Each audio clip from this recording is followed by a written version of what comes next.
तर विद्यार्थी मित्र हो, आज या ठिकाणी 3 जानेवारी हा दिवस इतिहासामध्ये अत्यंत महत्त्वाचा असणारा दिवस आहे। याच महिन्यामध्ये अगदी 8 दिवसांनी 12 जानेवारी येणार आहे। या युग पुरुषांच्या दोन्हीही महिला, एक माता आणि एक पत्नी, या दोघींनीही एका महापुरुषांच्या जडणघडणीमध्ये फार मोठा मोलाचा वाटा स्वीकारलेला आहे।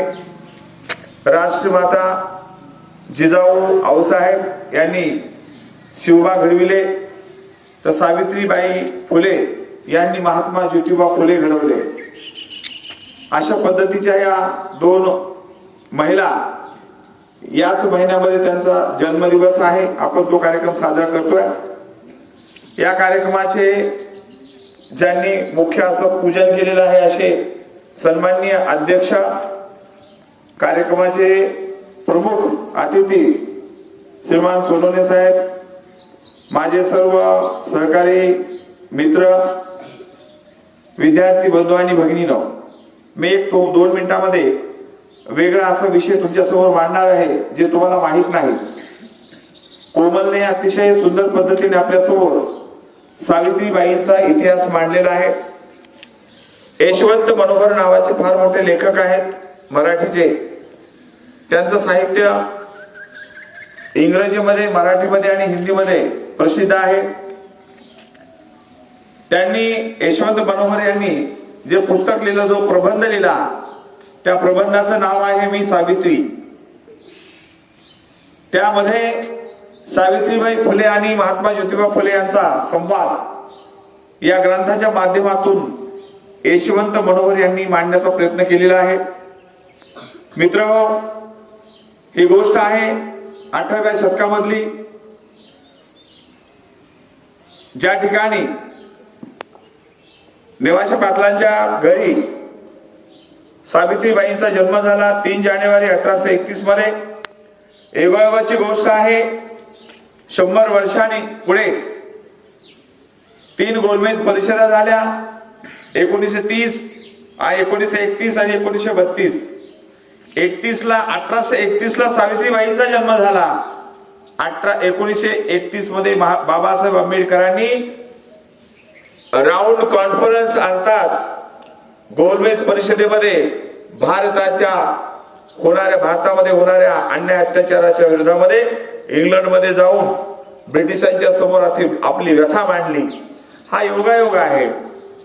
1757 चा बंड आणि 1857 चा राष्ट्रीय उठाव, 1757 ची प्लासीची लढाई आणि 1857 चा राष्ट्रीय उठाव, बघा हे 100 वर्षाने अत्यंत प्रमुख अशा घटना झालेल्या आहेत।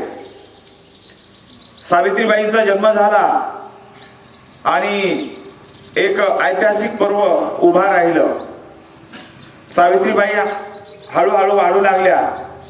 दरम्यानच्या काळामध्ये त्यांच्या गावामध्येच एक ख्रिश्चन मिशनरी आला होता। ख्रिश्चन मिशनरी अर्थात ख्रिश्चन धर्माचा प्रसार आणि प्रमुख करणारा व्यक्ती, त्याने जे आता इथं मुलींना पुस्तक हातात दिलं, वैष्णवी मुळेनं सावित्री होऊन आलेली प्रज्ञा डावरेच्या हातामध्ये, ते पुस्तक म्हणजे ख्रिश्चन मिशनऱ्यांनी दिलेलं हातात पुस्तक आहे सावित्रीच्या। गावात फिरत असताना त्या ख्रिश्चन मिशनऱ्याने सावित्रीबाईंच्या हातात पुस्तक दिलं। सावित्रीबाई त्यावेळेस 6 वर्षाच्या होत्या। 6 वर्षाच्या त्या अबोल बालिकेला कळलं नाही की या पुस्तकामध्ये काय आहे। त्या अज्ञानी होत्या, परंतु कुतूहलाने ते पुस्तक हातात घेतलं आणि घरी आनंदाने धावत गेल्या। वडिलांनी ते पुस्तक घेतलं आणि बाहेर टाकून दिलं। ते म्हणले ते पुस्तक हातात घ्यायचं नाही, कारण स्त्रियांना या देशामध्ये शिक्षणाचा आणि पुस्तक वाचण्याचा अधिकार नाही, लोक आपल्यावर बहिष्कार टाकतील। सावित्रीबाईला माहित नव्हतं की त्या पुस्तकात काय लिहिलेलं आहे, परंतु एवढं मात्र त्या जाणत होत्या की निश्चित काहीतरी याच्यामध्ये आगळं वेगळं आहे, म्हणून मला हे पुस्तक दान दिलेलं आहे, मला भेट दिलेली आहे। पुस्तक ते सांभाळून ठेवलं आणि कालांतराने अगदी 9व्या वर्षी सावित्रीबाई फुलेंचा विवाह 13 वर्षांच्या ज्योतिरावांच्या सोबत झाला. सावित्रीबाई फुले या 9 वर्षाच्या होत्या आणि ज्योतिराव फुले हे 13 वर्षाचे होते. त्या काळामध्ये वयाची मर्यादा वगैरे अशा काही गोष्टी नव्हत्या, कारण त्या काळामध्ये सनातनी धर्म होता आणि 4 वर्णावर आधारित ही व्यवस्था होती, आर्य क्षत्रिय वैश्य शूद्र. आणि या समाजामध्ये स्त्रियावर आणि शूद्रावर अतिशय भयानक स्वरूपाचे अन्याय आणि अत्याचार सुरू होते. त्यामध्ये सावित्रीबाई या घडत राहिल्या. महात्मा ज्योतिबा फुलेंच्या घरी माहेर सोडून सासरी आल्याच्या नंतर त्यांनी आपल्या कार्याला सुरुवात केली. महात्मा ज्योतिबा फुलेंना देखील आपल्याला अशी धाडसी साथीदार पाहिजे होती, आपल्याला असा धाडसी साथीदार पाहिजे होता की जो त्यांच्या कामामध्ये त्यांना मदत करेल. म्हणून सावित्रीबाईंना त्यांनी सांगितलं की तुला शिकायचं आहे, तुला शाळा शिकायची आहे. महात्मा ज्योतिबा फुलेंनी सावित्रीबाईंना शिकवलं. मित्रहो, ऐकायला फार गोड वाटतं, परंतु 18व्या शतकामधली ही गोष्ट आहे. त्या काळामध्ये समाजाच्या विरोधामध्ये बंड केल्यासारखी ही गोष्ट आहे. महात्मा ज्योतिबा फुलेंनी गपचूप अगदी लपून छपून, कारण महात्मा ज्योतिबा फुलेंचे वडील गोविंदराव फुले यांनी सांगितलं की ज्योतिबा, लोक आपल्यावर बहिष्कार टाकतील, हे तुझं वागणं चांगलं नाही, हे पुस्तक फेकून दे, तू सावित्रीला शिकू नकोस, ही काही गोष्ट चांगली नाही, समाज बहिष्कृत गोष्ट आहे. आपल्या देशामध्ये स्त्रियांना शिक्षणाचा अधिकार नाहीये. परंतु महात्मा ज्योतिबा फुलेंनी ही गोष्ट मान्य केली नाही. त्यांनी स्वीकारलं, ते स्वीकारलं आणि रात्री लोक घरातले झोपल्याच्या नंतर सावित्रीबाईला ते शिकवायचे. शिकवत असताना सावित्रीबाई हळूहळू शिकत राहिल्या, मोठ्या झाल्या आणि त्यांना भिडेवाड्यामध्ये महात्मा ज्योतिबा फुलेंनी पहिली मुलींची शाळा उघडून दिली. त्यामध्ये ज्या मुली शिकायला होत्या, बघा लक्षात घ्या, गोष्ट ही महत्वाची आहे. त्यामध्ये त्यांनी सुरुवातीला पालकांच्याकडे जाऊन विनंत्या केल्या की तुमच्या मुलीला शिकायला पाठवा, मुली शिकल्या तर आपली प्रगती होईल. परंतु लोक धाडस करत नव्हते. परंतु धाडस कुणा केला? ज्या वृत्तीच्या विरोधामध्ये हे लोक होते, ज्या लोकांनी या सावित्रीच्या शिक्षणाला विरोध केला, ज्या लोकांनी सावित्री माईवर शिकत असताना दगडफेक केली, चिखल मारले, अशाच समाजातील लोकांच्या स्त्रिया म्हणजे मुली 2 पुढे शिकायला आल्या. एक आहे जोशी आणि दुसरी पण त्या समाजाची, आणि तिसरी मुलगी होती ती म्हणजे फातिमा शेख. ती मुलगी का होती? फातिमा शेख. या 3 मुली शिकू लागल्या. हळूहळू दिवसेंदिवस त्यांच्यामध्ये प्रगती होत राहिली.